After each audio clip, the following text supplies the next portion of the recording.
Hola jóvenes, ¿cómo están ustedes?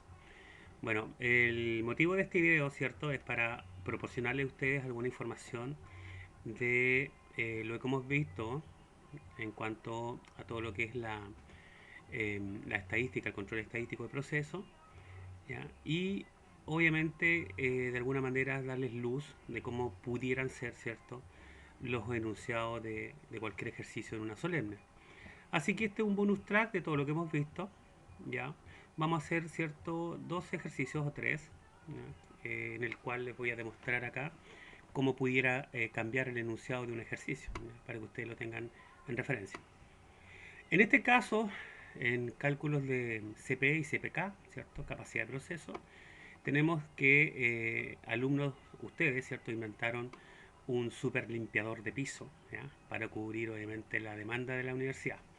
Este fue creado con informaciones que proporcionó, cierto, la IA, ¿ya? Que en este caso con los componentes que tiene este limpiador de piso supera, cierto, el rendimiento de metro cuadrado.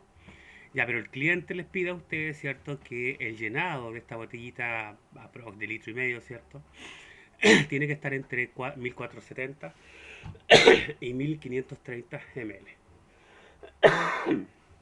Ya, bueno, de acuerdo también con los datos históricos, cierto, tenemos que en este caso tenemos una media que en todo su proceso está de 1515, ¿cierto? Y con una desviación estándar de 12, ¿ok?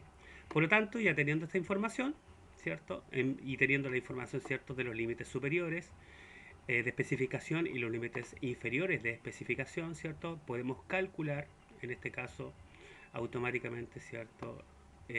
Lo que es la capacidad del proceso. ¿Ya? Al revisar esta capacidad de proceso, ¿cierto? Restando el límite superior con el límite inferior, ¿cierto? Nos da 60, ¿ya? Dividido por las 6 deviaciones estándar que teníamos de 12, ¿ya? Nos dice que el proceso en la capacidad de proceso completa es incapaz. ¿Okay? Y para calcular, obviamente, si está centrado o descentrado, ¿cierto? Y ver cómo se pronuncia, ¿cierto? Los límites tanto inferiores como superiores, ¿ya? Nos damos cuenta, ¿cierto? Que al restar, ¿cierto? Los 1515 por la especificación inferior nos da 45, dividido por las 3 derivaciones estándar, nos dice que en este caso es 1,25,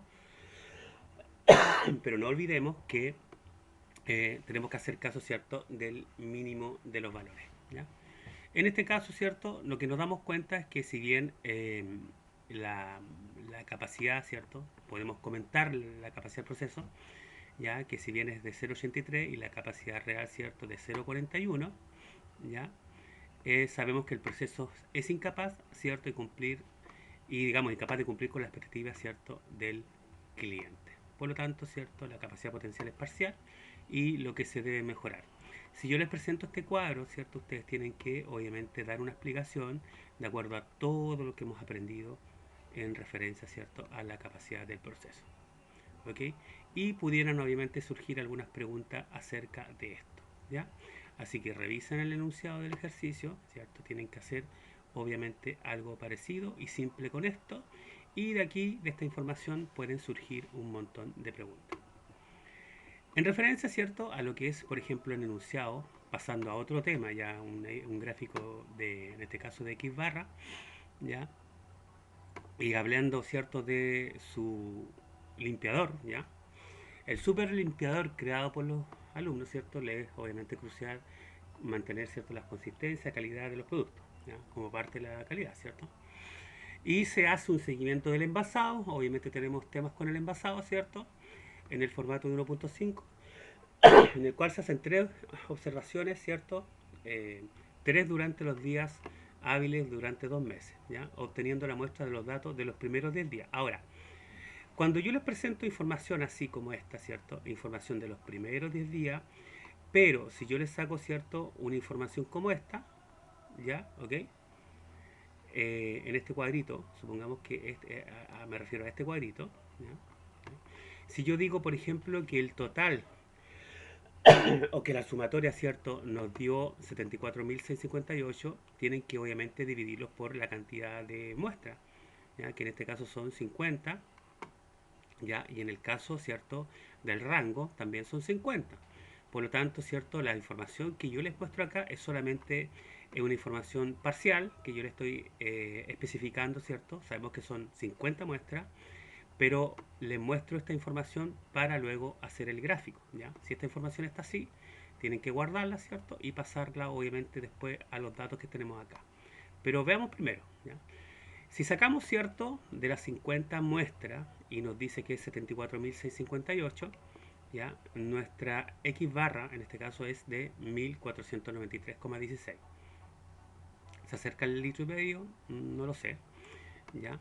Y en este caso el rango, ¿cierto? Que vendría siendo la sumatoria de esto dividido por las 50 hace 880 y el rango nos dice que es 17.6, ¿ya? Teniendo esta información, ¿ya? Porque si yo les presento, vuelvo a insistirles, ¿cierto? Este cuadrito así, ¿ya? Con esta información, automáticamente ustedes tienen que sacarlo de acuerdo a la información, ¿cierto? De la sumatoria completa de los rangos, ¿ya? Por lo tanto, ¿cierto? Al ver que son tres observaciones, nos vamos a la tabla, ¿cierto? En este caso, las tablitas, y A2 en tres observaciones nos dice, ¿cierto? Que es 1,023, teniendo ese dato, ¿cierto? Y también para el tema de los rangos, en el caso de tres observaciones, ¿cierto? Nos dice que es para D3, ya, 0 y para D4 es 2,575. Por lo tanto, esa es la información que tenemos, ¿cierto? Para poder aplicar las fórmulas. Por lo tanto, sabemos que la fórmula, en el caso, ¿cierto?, de la fórmula de medias es x, ¿cierto?, que en este caso para el límite superior es, ¿cierto?, el promedio de promedio, que ya habíamos sacado, que era 1493,16, ¿ya?, más A2, que es 1.023 por, en este caso, ¿cierto?, el rango, que el rango habíamos dicho que era 17.60. Al tener esta información, ¿cierto?, nos damos cuenta efectivamente que ya sabíamos que teníamos límite central como 1493,16 y nos da, ¿cierto?, un límite superior de 1511 y un límite inferior de 1475. Y en el caso, ¿cierto?, de los rangos, las fórmulas para los rangos, nos dice que el límite superior es 45.32 y en el caso del límite central, que ya habíamos sacado, ¿cierto?, de 17.6, ¿ya? Y en este caso, ¿cierto?, es 0, porque no podemos tener números negativos, ¿ya? Nos da un número negativo, efectivamente, y por ende es 0, ¿ya? Entonces, si nosotros al llevar esta información, ¿cierto?, ¿ya?, con los datos que nos habían, ¿cierto?, de los primeros 10 días, o de las primeras 10 muestras, perdón, ¿cierto?, automáticamente sacamos, ¿cierto?, esta información la llevamos acá, ¿ya?, y llevamos, ¿cierto?, límite central con el límite superior e inferior, ¿ya? Podemos tener, ¿cierto?, este gráfico y así también con los rangos, ¿cierto?, y podemos interpretarlo. Si bien nos damos cuenta, ¿cierto?, que en este tipo de gráfico hay una baja en el día 7, ¿ya?, solamente con el día 7, ¿ya?, no es relevante, está en este caso en control, ¿cierto? O en este caso el proceso está bajo control tanto para rangos tanto como para medias, ¿ya? Por lo tanto, ¿cierto?, una explicación, si yo les pregunto, ¿cierto?, que deben interpretar este gráfico, ¿ya?, ustedes ven, obviamente son palabras bien cortitas, se ve, ¿cierto?, un proceso que está en control, no hay puntos fuera de los límites de control, ¿cierto? Y podríamos deducir que el proceso está en control, no se ven alertas de que el proceso esté fuera de control. Y ustedes, obviamente, con lo aprendido que hemos hecho anteriormente, pueden obviamente estimar en este caso, ¿cierto?, que si existe un proceso fuera de control, ¿ya? Siguiendo con el ejercicio, ¿ya? Si bien tenemos solamente 10 muestras, no se olviden de eso, ¿ya? Lo que no tenemos la información de las 50 muestras, ¿ya? Solamente tenemos la sumatoria, ¿ya? Por lo tanto, graficamos solamente las 10 muestras, ¿ya? Pero ¿qué pasa? ¿Ya? Al ver estos gráficos, ¿cierto? Un equipo de ingenieros analizó, ¿cierto?, que existía de la muestra 25 a la 39, ¿ya?, tanto para X barra y como para rangos, se dieron cuenta, ¿cierto?, que hay unos puntos fuera de control, ¿ya? El análisis de estos dos gráficos, ¿cierto?, al solamente con una medida de observación, ¿cierto?, ellos dijeron, ¿sabes qué? Nos preocupa la muestra 30 y 35, ¿no? ¿ok? Si se dan cuenta, la muestra 30 y 35 están fuera de los límites de control en este caso, ¿cierto? Al verla, ¿ya? ¿Qué hacemos? ¿Qué se hace? ¿Cierto? Lo que tenemos que hacer, ¿cierto? Es sacar estas muestras para determinar, ¿cierto? Que si efectivamente está, obviamente, al sacar estas muestras que están fuera del proceso, fuera de los límites de control, ya podemos tener, ¿cierto? Una mayor, en este caso, visión o observación, ¿cierto? A que el proceso está en control, ¿ya?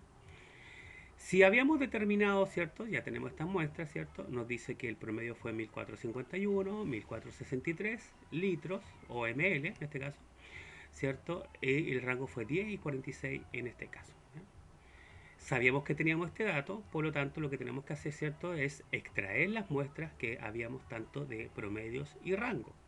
Por lo tanto, ¿cierto? Al extraer la muestra, 74,658 menos 1451 y 1463, dividido ahora por las 48 muestras, no por las 50, porque estamos extrayendo, ¿cierto? Nos dice que hay un promedio de 1494 y en el caso del rango un 17,6, ¿ya? Que podemos deducir, ¿cierto? Al sacar nuevamente, ¿cierto? Las operaciones, en este caso las fórmulas, ¿cierto? Nos dice, ¿cierto? Que hay un límite superior de 1512, pero el límite central, ¿cierto? De 1494 y en este caso la variación de 17,16. Al interpretar en los valores, ¿cierto? Con los resultados anteriores, ¿cierto? Podemos decir, ¿cierto? Que se ve un pequeño aumento en la media, ¿ya? Si se dan cuenta, ¿cierto? Era de 1493, ¿cierto? Pero con esos dos datos ya por lo menos estamos más cerca, ¿cierto? A 1494. Y en este caso también el rango, ¿cierto? O la variación entre los rangos, ¿cierto? También bajó. 17,60 era anteriormente y 17,16. Por lo tanto, ¿cierto? Ya podemos deducir, ¿cierto? Que se ve un pequeño aumento en la media al eliminar el punto que están fuera de control, ¿ya? Y también el rango, ¿cierto? Ya se reduce, por ende la variedad del proceso. Se obtienen datos más reales, por decirlo así, más visibles, ¿ya? Por eso es importante, ¿cierto? Observar, ¿cierto? Que si hay límites de control fuera de estándar, ya que en este caso el punto 35 y el punto 30 hicieron, ¿cierto? En esta observación, ¿cierto? Que los límites se fueran, estuvieran fuera de control, ¿ya? Por lo tanto, ¿cierto? Lo que podemos hacer es sacar esos datos, como lo he enseñado anteriormente, ¿ok? Y no se olviden también, ¿cierto? Que en el caso de control, ¿cierto? De unidades defectuosas, que es algo que sí se va a preguntar en solemne. Si se dan cuenta, ¿cierto? No se olviden que la fórmula es bastante, lo que tenemos que entender, ¿cierto? Es sacar, obviamente, si el tamaño de la muestra es la misma, ¿cierto? Para todas las unidades defectuosas, ¿cierto? Y los artículos defectuosos tenemos que hacer la división para sacar, obviamente, en este caso, la fracción defectuosa, ¿ya? Esa fracción defectuosa, ¿cierto? Es lo que nos dice, ¿cierto? Lo que nos va a dar el parámetro, ¿cierto? Si estamos dentro de los límites o no, ¿ok? ¿Qué tenemos que hacer primero, cierto? Sacar, ¿cierto? El promedio de la unidad defectuosa o la fracción de unidad defectuosa en general y es dividir, ¿cierto? 67 por 400. Por lo tanto, nos dice, ¿cierto? Que hay un límite central de 0,17, ¿ya? Y en el caso de las muestras, ya sabemos que la muestra es uniforme, aquí no hay que hacer una división, pero si en este caso hubiera sido que el tamaño de las muestras cambia, ¿cierto? Tendríamos que hacer la sumatoria completa, ¿cierto? Por la cantidad, ¿cierto? Dividirla por la cantidad de muestras para sacar n, ¿ya? Por lo tanto, ¿cierto? Tenemos esta información y con esta información ya podemos sacar lo que es desviación estándar, ¿cierto? En este caso en un gráfico P de unidades defectuosas, ¿ya? Por lo tanto, ¿cierto? Si es 0,17 y en este caso 40, en este caso vendría siendo n, ya la fórmula nos dice que hay una desviación estándar, ¿cierto? De 0,059, ¿ok? Con esa información, ¿cierto? Ya podemos sacar, ¿cierto? Los límites superiores y en este caso los límites inferiores, ¿ya? Para obviamente demostrar, ¿cierto? Si el gráfico de unidades defectuosas, ¿cierto? Está fuera de control, se ve un proceso normal. Habría que, ¿cierto? Hay una pequeña alza en el día 5, ¿ya? Que obviamente es una fracción un poco más elevada de lo normal, ya que en este caso hubieron 12 unidades, ya, pero es en este caso un proceso que está obviamente controlado. ¿Ok? Eso es todo. De cualquier cosa, ¿cierto? De la solemne van a nacer preguntas, por lo tanto ustedes tienen que tenerlo clarito, ¿cierto? En responder las preguntas que ya hemos visto, ¿cierto? En los ejercicios.